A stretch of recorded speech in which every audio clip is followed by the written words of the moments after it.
حبیب خدا میگوید اگر کدام جوان یا کدام موی سفید یا کدام دختر یا کدام کمپیر اگر قرآن خوان باشد، روز قیامت اگر ملائکه های دوزخ او را گرفته در دوزخ هم که پرتایند، محترق او را دوزخ نمی سوزاند. حتی حبیب خدا چی میگوید؟ میگوید لو جعل القرآن فی اهاب ثم القی فی النار محترق. همینش برای شما باید بسنده باشد.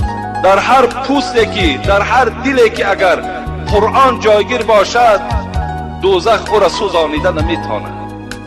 خوش به حال اون جوانهایی که امروز قرآن خوان هستند.